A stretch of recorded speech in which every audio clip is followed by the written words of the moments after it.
Négation, dénégation et déni.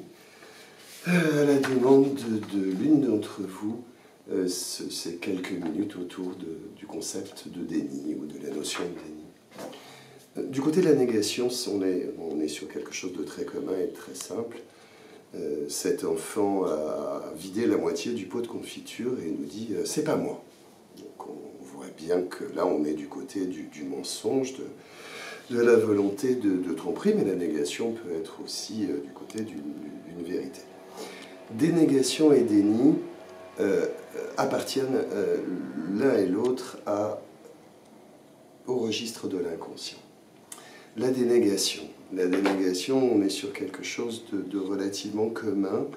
Il y a un sentiment, une émotion qui est le nôtre, qui est la nôtre, et dans le même temps où on l'exprime, on dénie ce qu'on vient d'exprimer. Cet enfant regarde cet adulte avec un air béat, avec un air amoureux, et lui dit en même temps « mais je t'aime pas ».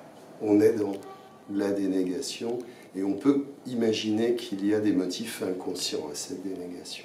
Dans le déni, on va plus loin.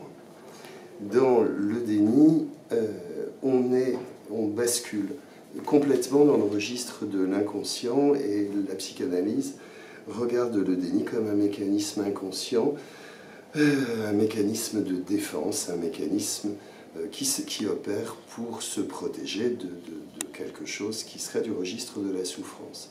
Alors dans la réalité, on parlera de déni de grossesse, on parlera de déni du désir ou de la haine qui est la nôtre, du déni de la mort d'un proche, voire de sa propre mort, ou de violence ou d'épuisement au travail.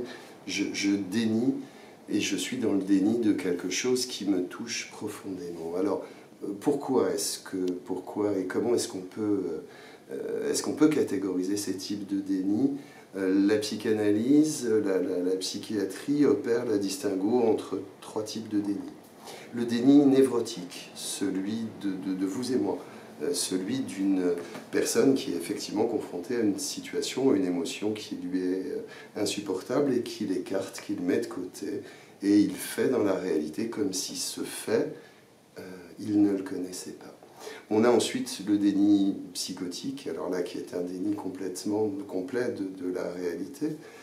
C'est le propre de la psychose. Le troisième type de déni dont on parle beaucoup actuellement, c'est le déni pervers. Du côté de la structure perverse, il y aurait un clivage du moi qui permettrait le déni de l'autre, le déni de ses émotions. L'autre devient objet, l'autre est instrumentalisé, il est manipulé. On est dans une forme de déni qui évidemment met l'autre en danger, à la différence de ce déni névrotique qui est tellement classique et que chacun d'entre nous utilise à un moment ou à un autre sans qu'on puisse s'inquiéter de son existence.